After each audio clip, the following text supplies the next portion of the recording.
What's up, people? It's the Business of Everyday podcast with Benjamin Amofah. Keep listening.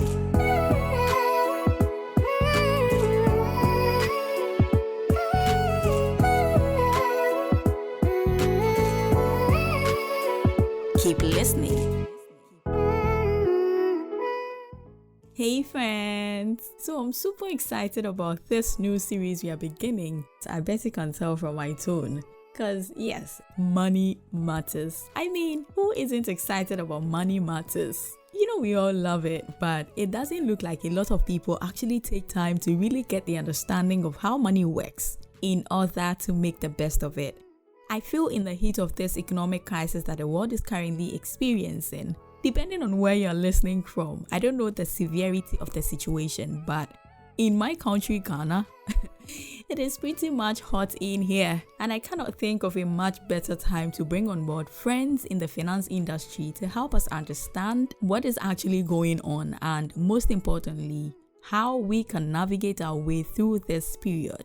Not just surviving, but thriving even in the crisis. There is so much for you in this series, so be sure to subscribe or follow on whatever podcast app you are listening from and turn on notifications so you do not miss out. Lest I forget, find the podcast also on our YouTube channel at The Adwoa Benewa.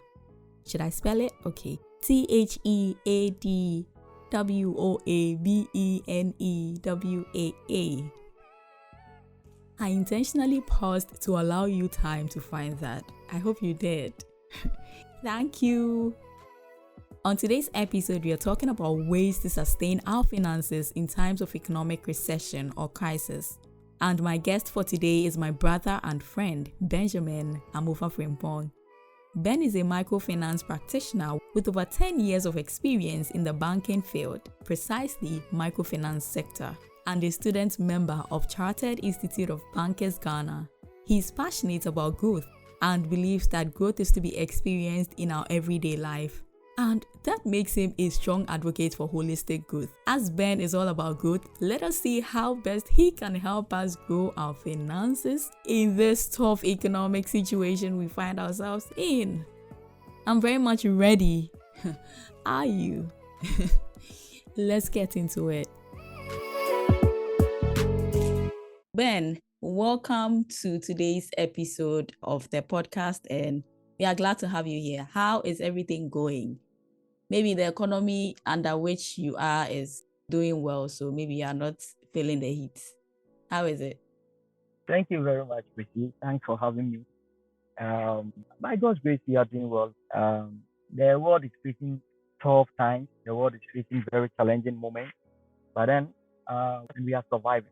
So everything is good for us, and we hope for things to become better. Right. Okay.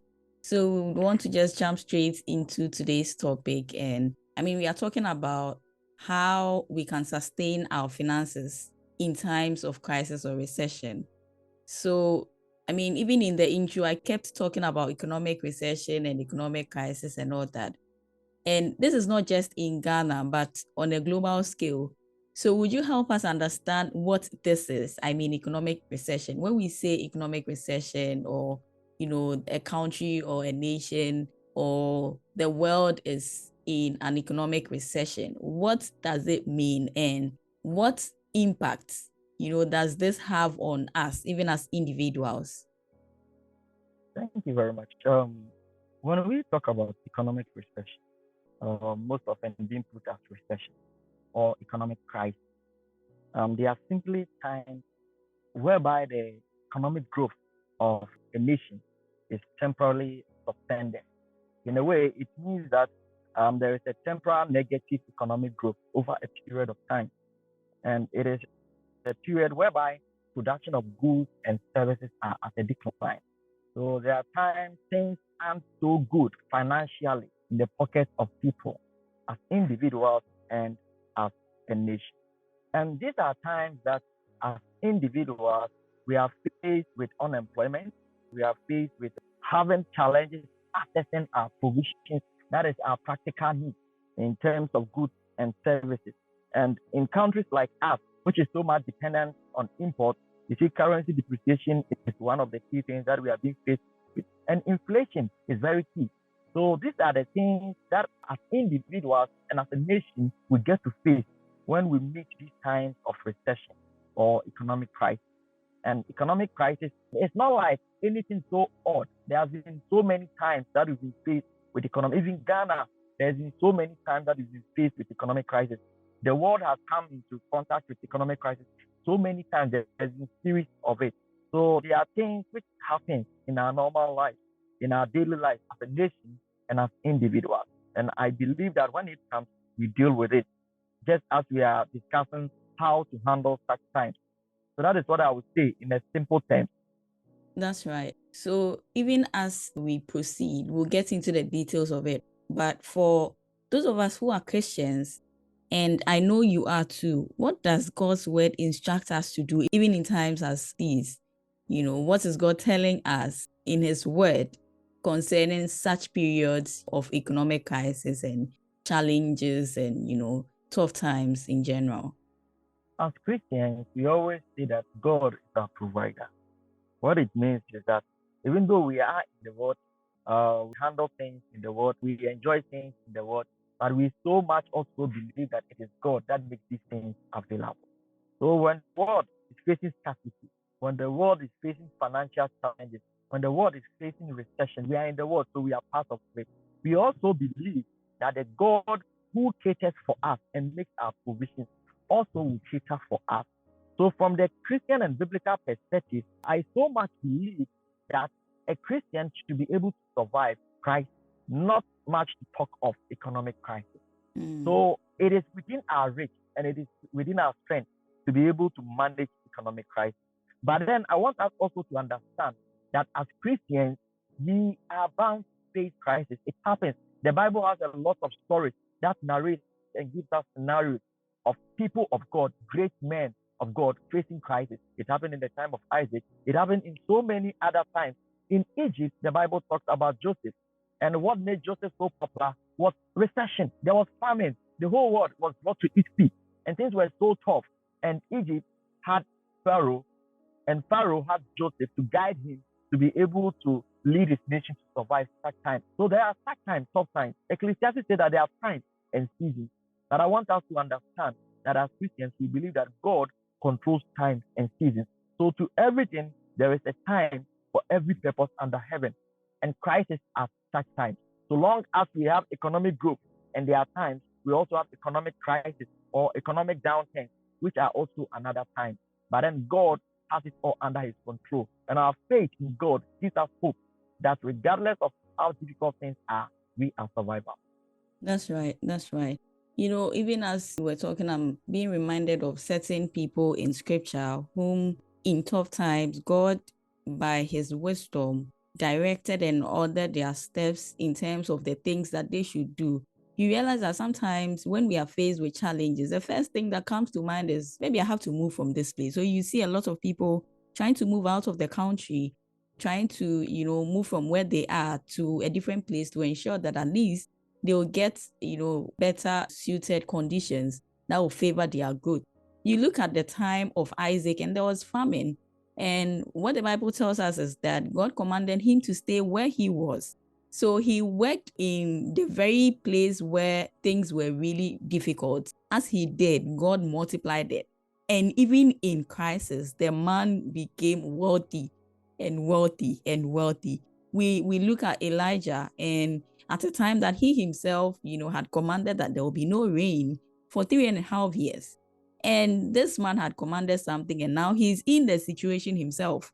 There's no rain, so how do you expect crops to grow? And then God commanded that he goes to meet a widow who would feed him. It's not like this widow was a wealthy woman or something. The woman didn't have much, but God commanded him to go there. And, as the widow paid heed to what God had commanded, her needs were supernaturally supplied.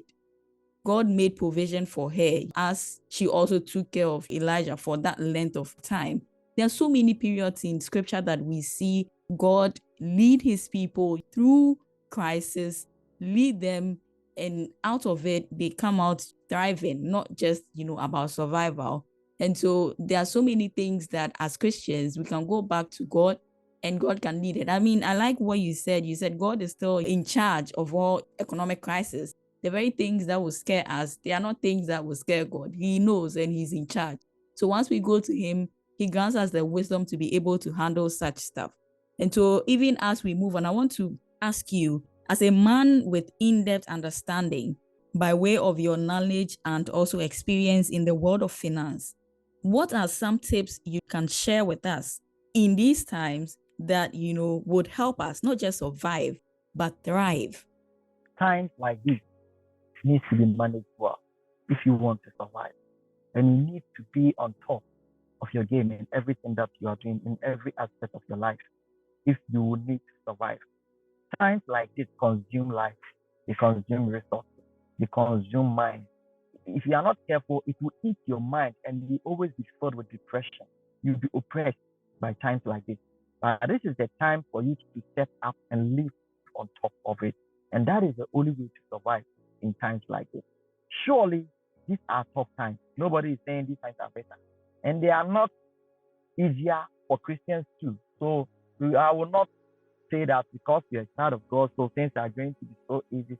No, you also feel the heat as a child of God. But then let me take you through this. There are certain few things that I've noted down that I think if you will be able to survive such times, if you are able to practicalize these things, it will make things easier. It will give you the strength to be able to survive and to be able to manage yourself through these tough times. Don't forget, I said tough times calls for tougher people. First thing I said, and I'm saying it again, if you want to survive these times, you need to be strong. Take fear out of your mind and your life. This is the very important time of your life not to panic. Everything around you will force you to panic.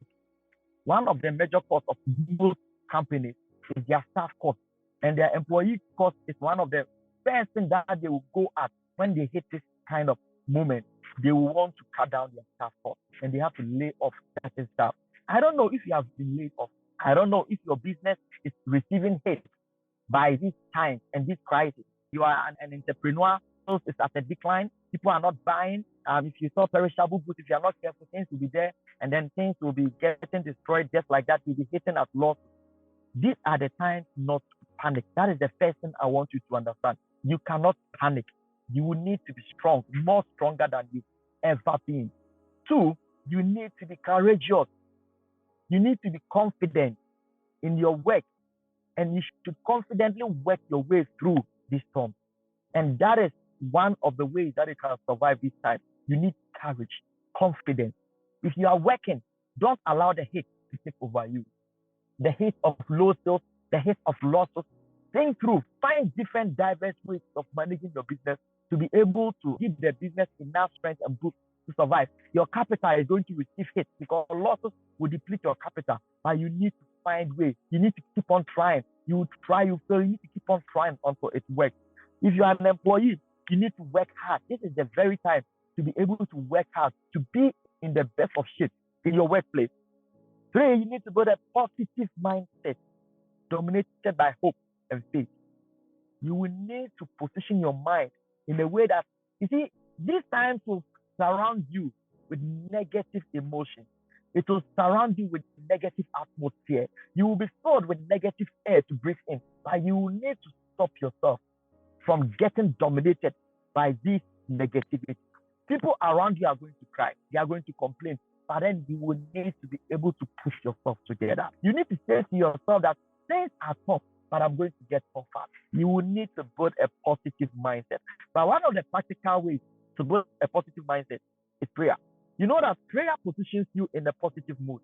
Whenever you pray, you say to yourself that you are going to survive. One of the easy ways to position your mind in a positive mood is to pray. As much as you continue to talk to God about your work, you are telling yourself that there's hope of you getting another job. If your business keeps on declining, so keeps on going down, you keep on getting lost. But as you are thinking of different and diverse ways, and then planning and thinking through and practicalizing different dimensions and different strategies, trying to survive and trying to bounce your business back. As you pray, you tell your mind that there is hope. things are going to be well. So prayer positions you in a positive mode. Another thing which I want us to look at is learn to manage your cash flow management. All the things that I've talked about, the first three things, they are supposed to help build you up. They are to strengthen you from within. You know, the practical thing about life is that our lives are built from within. So whatever that you are doing, you need to position your mind and your heart in a way. That is why the Bible says that you should love God with your heart and your mind. At least love, what we know about, is supposed to be practical life, what you demonstrate. But the Bible makes it clear that our heart and our mind has a role to play. And in our practical life, it's the same thing. Whatever you are doing that your heart and your mind is not involved, forget. You've already thought before even you start. So all the things that I've mentioned will help you to position your mind and your heart in a way that you'll be ready to manage crisis or such tough times. Then the last thing, which is more broader, is how to manage your cash flow. So I'm moving into the practical side. Means that you can really work your way through recession or tough times like this as an individual. When we talk about cash flow, it's just simply the in and out of cash, out of your hand or your pocket or your account. It's just about how money comes and how money goes out of your hand and how you manage it. That is what I mean by cash flow management.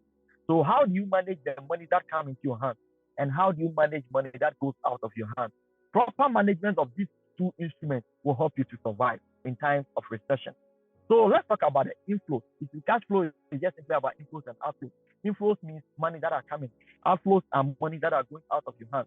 How do you manage your inflows so that you'll be able to survive tough economic times or recession? One, you must know exactly how much income you generate. You see, as individuals, companies have structures. They have accountants and they have finance managers. So all the time, these people are tracking money that are going out. They are tracking money that are coming in. When the year starts, these people will put up what you call a budget, a projection of what even to start. So they always have a plan of what to spend and what to earn. So they know what they are expecting to get as income and they know what they are going to spend as expenses. They might meet it up or they might spend low. Whatever the situation be, they always have a plan for their finances. But as individuals, we hardly do this. Most often, there's no plan. Just that you are working, the money just comes. Do you know that most people that are working, especially salary workers and entrepreneurs, people at the lower level, they hardly track their inflow and their outflow. I know certain people that cannot really tell you how much of their salary that comes into their hands. They know how much they are paid, but how much of it comes into their hands. I have some friends, they've done insurance, they've done other packages, bank charges, and those things. So when the salary hits account, their salary is 2,000 and it hits account, the insurance people will say yes, the bank will take its own charges and other charges. And whatever that is in there, they just start spending. They don't even go there to look at, this is how much exactly I have at the month. They cannot give you specific figures. When you ask them, they say, oh, I earn like 1,000 something. I earn like 2,500 something, around that figure. I've done insurance, I get like 1,200 something. There are no specifics. If you cannot be specific in this time, if you cannot be so honest with your spending, I tell you, you can never survive in times like this. You must know exactly how much you earn. You must identify all your reliable and unreliable inflows. You see, reliable inflows can be your salary. You are so employed. You've not been sacked. You've not been given any notice of getting sacked. So you know that at least for the next 3-4 months, you are going to get your salary. So long as you are aware of that, you know that you are paid 2,000. So at the end of the month, 2,000 will hit your account. When you take out your insurance and all those bank charges from it, you know that you are going to get this amount. So those are reliable inflows. But unreliable inflows are remittances. And unfortunately, individuals tend to rely on these remittances so much. When I talk about remittance, I'm talking about, okay, you have a brother who is out there, or you have a mother or a father or a cousin who continuously send you money. And sometimes these people can do it continuously. It becomes part of your life. And your mind has been trained to believe that every month it will come. Even though it is not mandatory, they keep on sending. In times like this, which is hitting the world, you might lose those remittances. So you need to be able to identify your reliable and unreliable inflows. And you plan for these inflows. And in your planning, in accounting, whenever we are making projections, we've been taught to plan in a way that we always overstate our expenses and we understate our income. That is one of the key rules in finance and accounting. Don't overstate your income.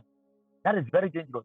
Money you've not gotten at hand, or you are not so sure you are going to get it, it's better you don't even add it to your budget or your plan. So money you expect from friends, money you expect from brothers or sisters that have been coming, please, if you are not so sure, don't add it to your inflows or your income for the month or the period that you are planning for. And you need to be able to properly identify them, just outline them, write them down one by one. And you need to expand your inflows. As you have been able to identify them, one of the easy ways to be able to survive in this time is to expand your inflows, expand your outlets. What do I mean by that? You need to create more avenues to generate more income. You see, you are earning salary, especially the salary workers are the most vulnerable this time. Do you know why? Because these people have fixed income. And in a country like ours, whereby people have that kind of fixed form of income, it's not like those countries that use hourly rate, whereby you go, you work for 5 hours, and then the next hours you can go and work somewhere. In this country of ours, when you are employed, you are given a letter to come to work at 8 o'clock and you close at 5. How many hours are we talking about? And sometimes the 8 o'clock, some people will go earlier at 7, and at the 5, they will not close at 5. They even, when there's more work, you close at 6, 7. So people even work sometimes about more than 10 hours, 8 hours. You see, so you are booked for like 8, 10 hours in a day. So what it means is that all those times are taken from Monday to Friday or Monday to Saturday. So you need to be able to make sure that if that money is not enough to cater for your needs, and it will never be enough in times like this. Do you know why? Because in times like this, you'll be faced with inflation. What inflation does is that no matter the money you have, it reduces the value of the money. What I mean by that is that how much that money can buy will always go down. So if you have like 1,000 cedis, and that 1,000 cedis is able to buy maybe 5 bags of rice, when there's inflation, that 1,000 will be able to buy 4. And that is what we mean by inflation. We have more money buying fewer goods, and that is what inflation is. And that is what we are facing with. You see fuel going up. So in the beginning of the year, if you are able to buy like 200 to fill your tank, as at now, you need like 400 or more to be able to fill your tank. And that is what inflation does. So if your salary was 2,000 and you're buying fuel 200 at the beginning of the year, now you are still being paid 2,000 and you are supposed to buy 400 fuel. How are you going to survive? With all things being equal, you'll not be able to buy enough fuel for your car. So either park your car and walk, or you need to use other means or other measures. Another alternative, which I am giving, is that create another avenue to generate more income. The other times, fortunately for us, most workers don't work on weekends. But unfortunately, for we as Ghanaians, most of us don't do anything on weekends. We only roam on weekends. We only just go weddings and funerals, parties, those kind of stuff, and we spend the whole day. So Saturdays, Sundays, which is like 48 hours. A lot of us, about more than 50% of the labor force, have those days as free days. What do? We chill. We spend time with the family. We spend time with friends. And I believe that we can make good economic use of this time. Let's use this time to start a line of business. Let's use this time to look for another line of something that we can do, economic activities that can create income for us. Nowadays, we are in the computer age. There are a lot of activities you can do online, a lot of businesses you can do online. Look for those opportunities, expand them, and make good use of it. And if your work allows overtime, this is the best time to do overtime than any other time. Overtime will give you extra income. So your normal hours that you're supposed to work is 8 hours. Then after the 8 hours, if you are able to work 2-3 hours after the 8 hours, what happens? The work will pay you. That is what I mean by overtime. And on weekends, if you show up at work and you are able to work, the work will pay you. Some working environments allow that, especially those in the factories, those who are into constructions and manufacturing, those kind of stuff, they allow this. And if you are working in those environments, this is the right time to take advantage of such opportunities, working extra hours. If your work doesn't allow, that's why You go to work, you close at 4 or you close at 5. Let me use even people who are working in government service. They have more opportunities. If you are a nurse, you see, nurses in this country work for 6 hours or so. They go to work in the morning, they close at, I think, is it 1 or 2? So you work, and then some people go in the afternoon, they close around, is it 7 or 8? And some people go at night. So if you go at night and the whole day you are there, at least how long are you going to sleep? After you slept, what do you do with the other hours? If you work and you close at 5, after the 5 p.m., you come to work. Some people do not even go home. After the 5 p.m., they will go and vibe with friends. They will sit somewhere. They will chill out around 10, 11 o'clock. A lot of people, especially the labor force, hardly even sleep at 7 or 8. Many of us sleep at 10. What do we do? From the 5 o'clock, we close to the 10 o'clock. We watch movies. It's like we really waste a lot of time. Let me be honest with that. But this is the time for us to be active. This is the time for us to work ourselves out of these tough situations. And this is the time for us to take advantage of those idle times that we have, the weekends that we have. You cannot use all your weekend attending funerals, attending parties, and those kind of stuff. The wedding is for 1 hour, 2 hours. After that, what do you do with the remaining time? On Sunday, you go to church for 1 hour, 2 hours. After the 1 hour, 2 hours, what happens to the remaining hours? I think if there is any other time to be lazy, this time cannot be a time to be lazy. Then another thing that I would like to talk about is your inflows. I'm done with the outflows. I talked about you need to identify your inflows. You need to be able to identify your reliable and unreliable inflows, and do not count so much. Do not count so much on your unreliable inflows, like remittances, monies and gifts that come from family, that come from friends, and those kind of stuff. They've been very consistent, but I can tell you the whole world is facing this crisis. So if you have a brother abroad, you cannot count on him so much. This is the time for you to step up and manage your own affairs. And you need a plan for your inflows. And I also mentioned that you will need to expand your inflows. And in expanding your inflows, I mentioned you need to create avenues to generate more income. Start a business. If you are working, there are other times that you have after the working hours. I said that you should be able to find economic use for those times, weekends, and then after working hours before we sleep. And then if you can do overtime, take advantage of it to do overtime. Let's talk about our outflows. Our outflows talk about our expenses.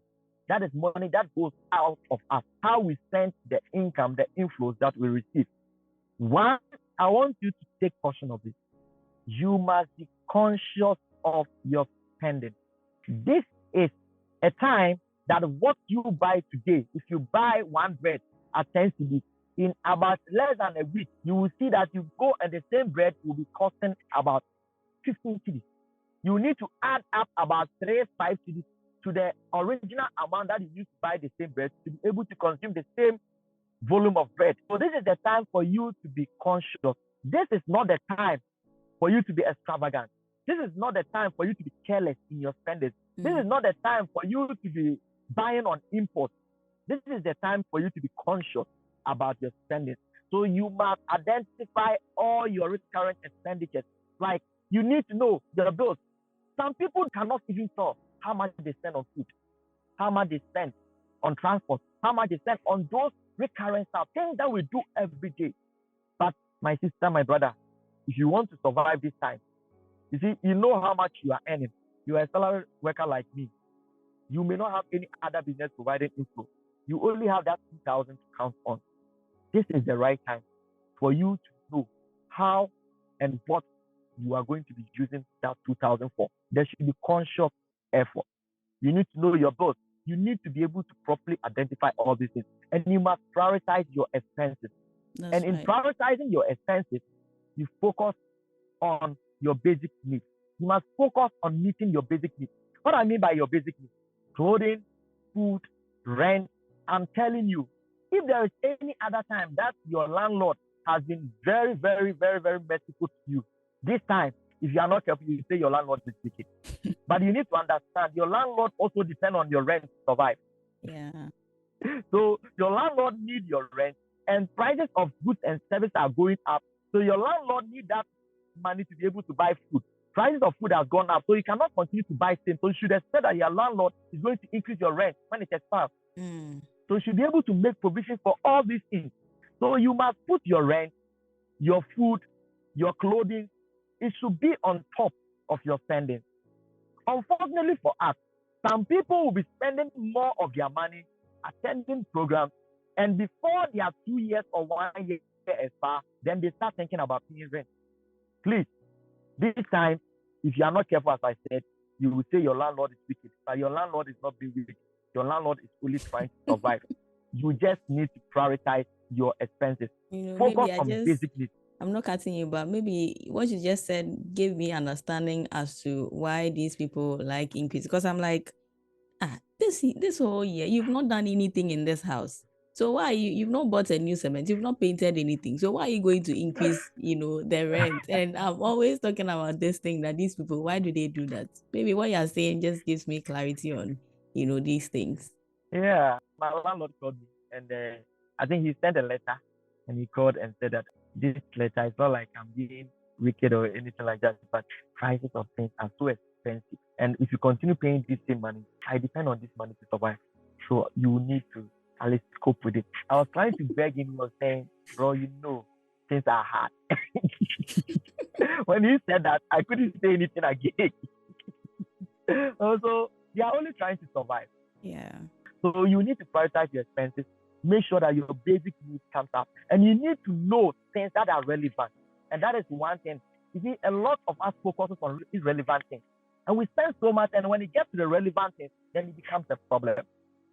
If you are a parent, you have kids, you have to pay school fees, you have to pay all those things. Unfortunately, some parents will spend more money on funerals and those other things, and they even forget that they have to pay school fees until the child comes and said that my teacher says that I have to bring my school fees, else I'll be taxed. You don't need to wait for your child to be taxed. You don't need to wait for your landlord to threaten to taking you out of the room before you just be panicking and trying to raise money.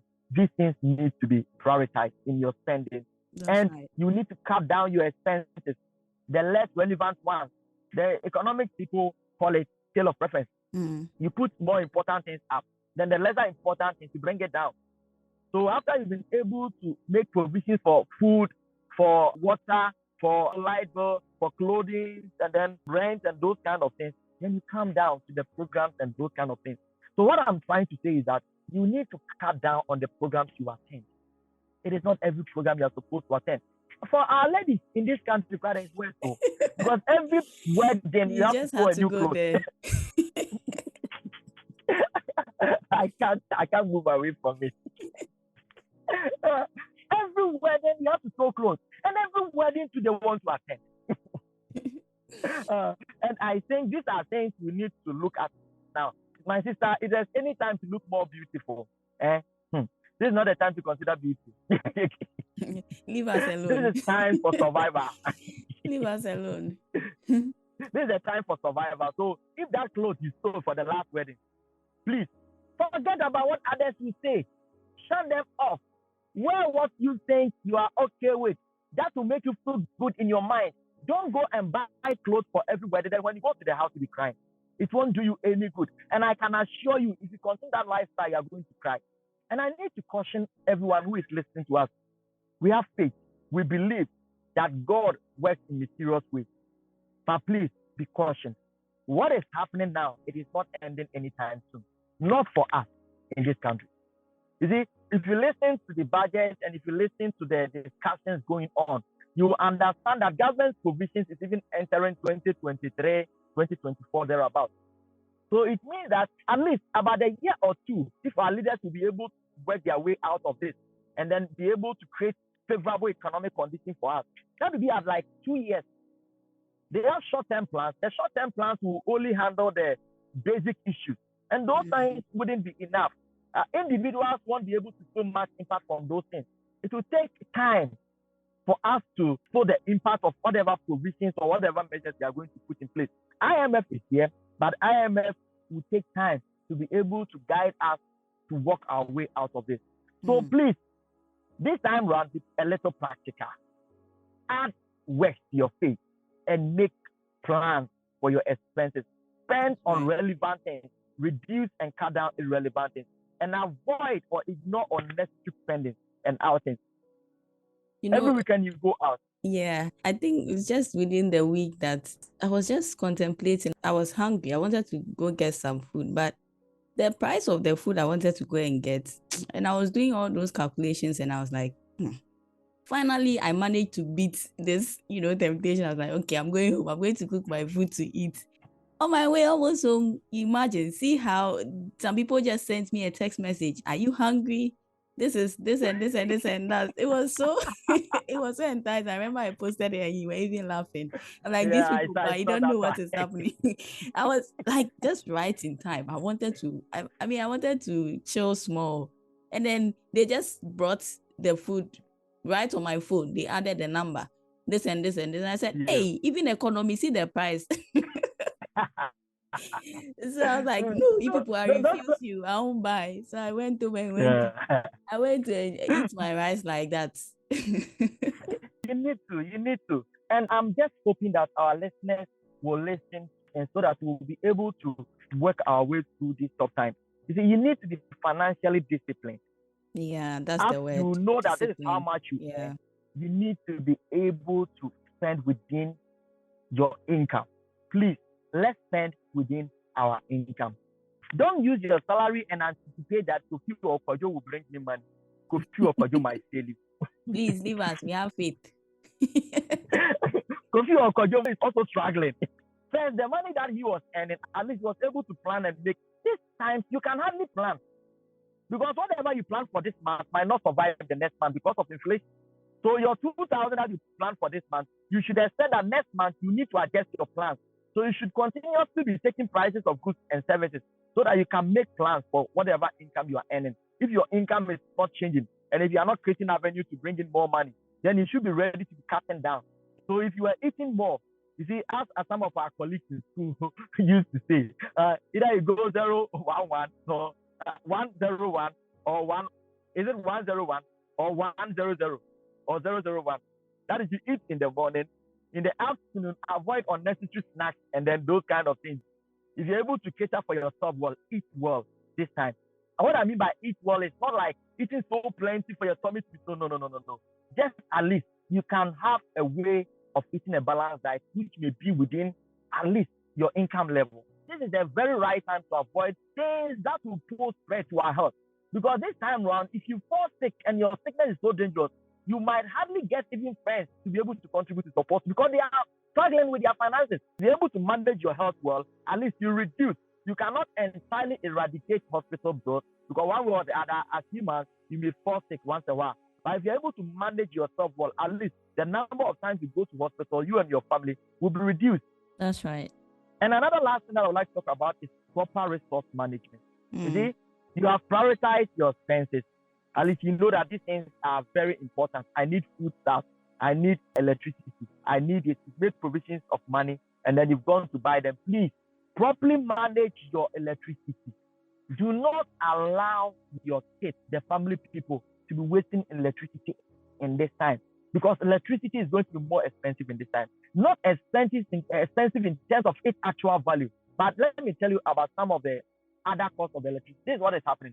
You see, electricity that you are paying now, if your kids continue to waste it, it is going to deprive you from the other goods that you could have spent the money on. Let's say you are spending 100 cedis on electricity, but suddenly you are spending 150. The kids will put on lights, they will not put it off. The television will be on throughout the day, even nobody is watching it. You see, they will just put on gadgets anyhow. If you keep on doing this, you'll be spending money that are supposed to spend on food.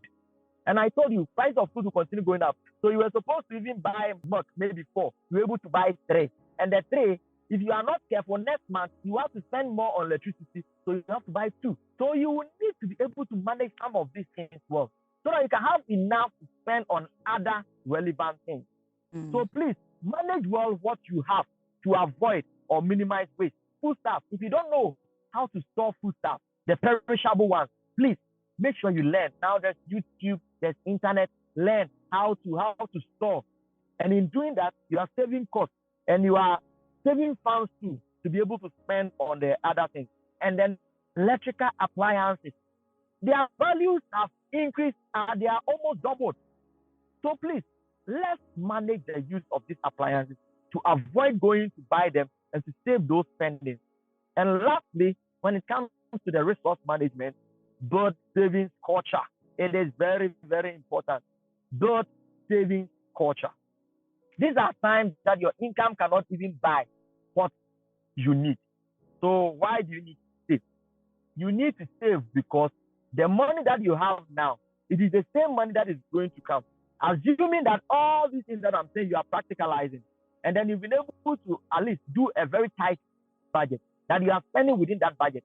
The next month will come, you are earning the same 2,000 salary, and then the prices of foodstuffs have gone up. The prices of your things that you are buying have gone up. Your transport fare has gone up. What are you going to do? You will need to fall on your savings to be able to catch up. That is where savings come in. You should anticipate that there will always be a need for the money that you kept. So when you are planning for your spendings, do not plan for all the money, the use of all the money that you have, the inflows. If your income is 2,000 and you are planning, make sure that at least you leave like 10%. Leave some 200 somewhere and try as much as you can to spend within the 1,008. In anticipating that next month, if you go and there's a deficit, a shortage in spending due to increase in prices, that 200 can help you out. So savings is very important in this time. You see, I said that sometimes like this carries a lot of uncertainty, especially if it's dragged for a longer period. You see, when I was explaining economic crisis, I told you it's a temporary decline in economic growth. So what I mean by that it is mostly not for a longer time, but there are certain times it can take a very long period. The economists look at it for 2 quarters. What it means is that when there is a reduction technically in the GDP for about 2 quarters, which means 6 months, then they say that we are in economic crisis. So these are what the economic people will look at. But there are certain times I can go for years. So you will need to plan in anticipating that if prices are going to increase for the whole of 2023, just as it happened for this year, how are you going to survive? You have to rely on your savings to be able to fill the price gap that is going to be left. So there is a need to save. Save power, save food, save water, save your health, and save a positive mindset. This is all that I would say. And I believe if you are able to practicalize these things in your home, in your individual life, with so much confidence that these coupled with the grace of God, we will surely survive. Awesome. That's really, really insightful. Thank you so much, and God bless you. And even as we've said all these things, we are talking about saving, wisely using our finances, cut back on certain things and prioritize certain things. I also want to chip this in that even as, you might be listening to us and not be a Christian, this still applies. It is a general universal law. But for you, a Christian, understand that even as we are talking about saving and using things well, we are not in any way saying that, be stingy, be stingy or, hold back and all that. Because in the principles we understand in the kingdom of God, we know that, it is in giving that we receive. So if we are holding back, if you are a river and you're always receiving and you're not giving, you become dead, like how we have the Dead Sea, So as you receive, you need to also allow that money to also flow out, be a blessing unto someone.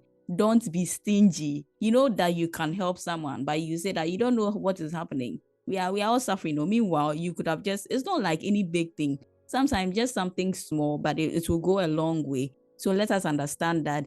Last time I mentioned something that a preacher said something that really fell on my heart. He was like, in times of, recession, in times of crisis, a lot of times what we want to do is to cut back on all the things that we are doing, especially in the house of God. And so we don't pay tithe, we don't give offering, we don't do all the things that we usually do when we are comfortable. But we should understand that the God we are serving is the God over all situations, not just, when things are calm that we know we serve a living God. But even in the tough times, when we are able to do the things that we were doing for him, even when we're comfortable, that says a lot about, our commitment to him. And so he says that when you have something that cannot take care of your needs, so that, and that's where our faith comes into play. I really have a lot of things that I need to take care of. But this money that I have with me, if I'm saying I'm going to use this, it can't sort me out. But here is where our faith comes into play, where we can sow that money into something that God is leading us to do. And then when we do that, we know that when we sow, we reap. That's a general rule. That's a general law. And so once I'm sowing this, we expect that God is going to cause it to go and we are going to receive it rolling over, shaking together, that kind of thing. And so when things are tough, let us not hold back in the things that God wants us to do. But even if we have something that the thing is not able to meet our needs, let us consider that we can sow it, and the results we are going to get is going to help us sort the issues that we are dealing with. So Ben, even as we are wrapping up this session, I know we are talking about sustenance. That is what our topic is about, how to manage our finances so that we don't lose it, how to wisely use what we have so that we don't get into trouble as a result of depletion. But can we go a step further? Are there things we can do so that what we have in our bid to sustain it doesn't lose value? Because as we are holding back, the next time you want to use that thing, it will not be, the value will not be the same in the time that you'd want to use it. So practically, what can we look at? Earlier, you mentioned that we should consider, what do you call it? Finding extra source of income and all that. So over to you. One thing that I want us to understand is I've explained a lot. If you are an entrepreneur and you are listening to us, one of the ways to sustain yourself in times like this, to sustain the value of whatever you have at hand, is employ good business manners. We've already talked about that. Let your life lead you. But then you need to practically employ good business manners to retain your customers if you are an entrepreneur. Because in times like this, people will be employing so many bad practices in their businesses. And if you continue to do that, you might lose your customers. If you lose your customers, practically you'll be losing your business. 2, you must check and improve your work to avoid losing your job if you are an employee. You see, businesses will be looking at cutting down their costs. I mentioned that earlier. But how do they work on that? They look around their staff and they will try to keep the valuable ones and they will let go of the invaluable ones. So I want to ask anyone who is listening to us, what is your value? Can your employer just easily let go of you without thinking twice? If you think the person you are working with can easily let go of you or lay you off without thinking twice, then you need to be very careful at this time. Value is very essential in times like this. What I mean by that is that it is one of the key things that we keep on chasing, which we hardly get in times like this, because prices will keep on coming down. So the value, which is indicated by prices, will keep on going down and people will try to catch up. So you will need to improve your work to avoid losing your job. If you are practically doing something in your life and it's not being serious with it, and that thing is what is feeding you, this is the time to be serious. You need to apply good business ethics at your workplace. You need to be compliant to the work rules. Because if you are scouting through your staff to look for who to lay off, you will look for the one who is more vulnerable, the one that when you lay off, the work can still continue. Let me ask you, without you, can your work easily continue? If it can easily continue, then you need to stand well, because if that opportunity comes, they will throw you out of that window. You achieve it. And you need to improve your relationship with your supervisors and colleagues at work. It's very important. If you have not been social, this is the time to be sociable, because we are in the times of scarcity. We are in the time that even the rich need more money. Because inflation causes the rich to be a little poorer, because what their money can buy, they need more money to buy. And if they are not able to make more money, then they'll also be lacking. So these are the times that you need to open yourself up to be sociable. So this is the time for you to improve your relations at workplace and at home, so that when you need help, you can easily attract help. You need to apply so many innovations, so many ideas. You need to brainstorm, take ideas from friends, and whatever resource you have with your savings, you need to look for possible available investment vehicles that you can put your money at, so that at least it will be able to. This time around, it's not so good putting your money at bank, but I always say that you may not get higher interest at the bank because inflation is high. The interest rate they will give you may not match the inflation rate. So indirectly, you may not be gaining much. But then one thing that I can tell you, that it is better than keeping the money at home for somebody to steal.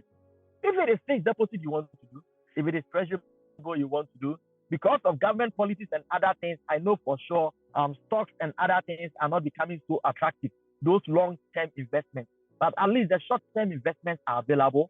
The fixed deposit rates, the commercial banks have some. You may not get the higher interest rate, but please prioritize safe cash for like safety of their money than just the interest rate. Because at this time, they are also being faced with that challenge. This is not the time they can be paying. They cannot catch up. They cannot be paying so much above the inflation rate. They also need to make some profit to be able to pay their workers and those kind of stuff. And then the investors also need to be able to make enough returns. So this is the little that I can say when it comes to how to sustain the value of whatever resource that you have at hand. That's awesome. That's awesome. Personally, I've learned a lot from this session, but what I'm going to add to this before you just give us your last words is that become so good that you cannot be ignored. I think there's a book like that. Yeah, so what we need to really... That's a summary of what I've said. Yeah. Become so good at what you do that you cannot be ignored. Even if you are annoying, they cannot ignore you because you are good at what you do. I mean, that's Exactly. just it. That's just it. So as we talked about what you have in your hands, take an inventory. Look at yourself. Look at the things that you do. What do you have? What are your natural gifts? What are your natural inclinations? Look around those things and pick certain things out that are in demand, even in this season. Look around those things and then improve yourself, upgrade yourself in those things, not in all the things that are in demand in this period, so that you put your energy into that. You are putting your energy into something that is in demand. And that thing is going a long way to supplement the cash you're already receiving.